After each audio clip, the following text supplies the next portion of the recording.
Andrew Harpool/Getty Images. If there's been one consistent theme in Donald Trump's roller coaster presidency, it's a deep desire for loosely defined loyalty from those he appoints to positions of power. That's a terrible thing for the Federal Reserve's vaunted political independence, especially since the early retirement of Vice Chairman Stanley Fischer puts Trump in the unprecedented position of naming 5 of the 7 sitting Fed board governors, which plays a preeminent role in setting interest rates and regulating Wall Street with the help of 12 regional banks. Adam Posen, a former policymaker at the Bank of England and president of the Peterson Institute for International Economics, where I used to work, is worried about a return to disco days of 1970s-style pressure from politicians on Fed policymakers. My concern and forecast is that whomever the president appoints as chair, and as vice chair for monetary policy, will be the second coming of Arthur Burns, unless he reappoints Janet Yellen, Posen told Business Insider in an email interview. This will be through the same dynamic as was true for Nixon administration pressuring, flattering, and bullying Burns, perhaps even more so. Trump will not appoint someone who isn't subject to this kind of pressure, aka is loyal.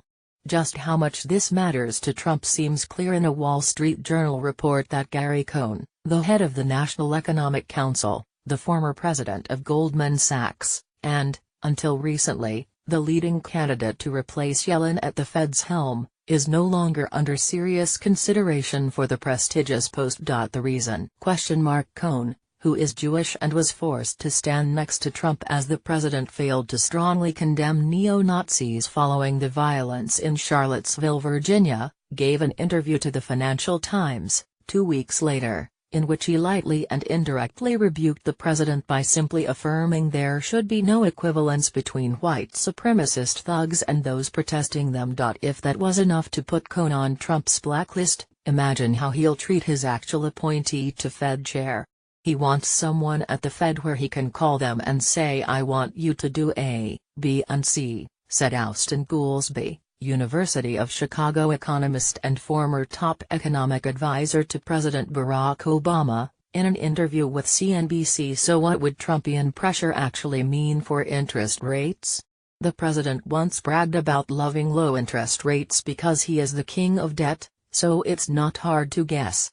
He has also laid out a highly unrealistic growth target of 4%, later quietly downgraded to 3%, so there's no way rates are going substantially higher under a Trump-controlled Fed.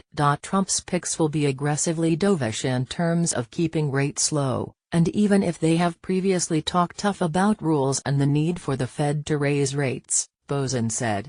For the next couple of years, this isn't a bad outcome in terms of monetary policy setting, since the risks of runaway inflation are low, even if the Fed falls behind the curve, and the argument for overshooting the inflation target for a while has good justification, he added. Indeed, while the unemployment rate has fallen to a historically low rate of 4.4%, underemployment remains widespread, reflected in the absence of wage growth and broader inflation, which continues to fall well short of the central bank's 2% target.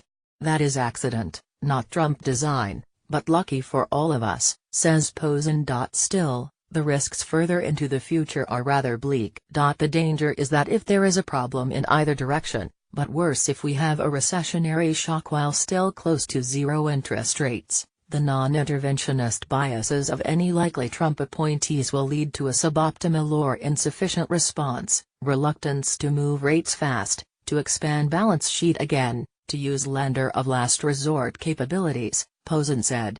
This danger will be made worse if the Republican majority in Congress, with some support from some left-wing Democrats, continue to limit the Fed's ability to intervene in markets.